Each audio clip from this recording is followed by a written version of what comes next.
වැඩේ නම් ජපන් කොඩිය හදලා පෙන්වන්න පැයක් ඇතුළත. really ඒක එච්චර අමාරු කොඩියක් නෙමෙයි. අපි මෙහෙම කරමු. අපි මේක ටිකක් සීරියස් අරගෙන කරමු. දැන් මේ ජපන් කොඩිය අපි මේ හදන්න ගත්තේ පැයක් ඇතුළත මේ කියන්නේ පැයක් ඇතුළත හදන්න කියලානේ. මේක නෙවෙයි. අපි පාවිච්චි කරමු වැඩේට මෙන්න මෙයා. අපි ජපන් කොඩිය රියලිස්ටික් ලෙවල් එකට ගන්න බලමු. මෙයාගේ පැයක් ඕන විනාඩි 5ක්. අපි වුණා විනාඩි 5කින් වගේ ජපන් කොඩිය අපිට ගන්න පුළුවන්ද කියලා රියලිස්ටික් මට්ටමකට. මේ කියන්නේ සාමාන්‍යයෙන් අපිට අර මේ රවුම ගතියටම ජපන් කොඩිය ගන්න පුළුවන්ද කියලා අපි බලමු. හරි try එකක් දෙන්න යන්න කරලා බලමු. ඕකේ ඔන්න මම පටන් ගන්නවා.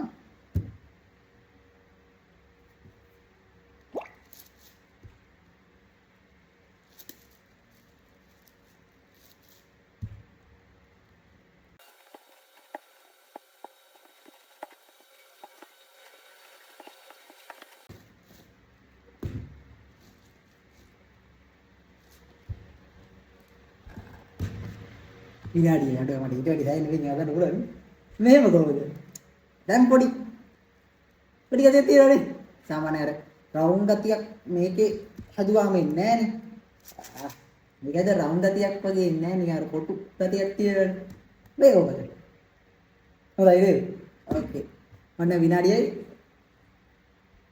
තප්පර 4යි පැයක් නම් වන්නේ පැයකින් හදනවා නම් අර බෝඩ් එකවත් ගන්න ඕනේ මේ වැඩේට පිටිපස්සේ එකක් ගන්න ඕනේ ඕකේ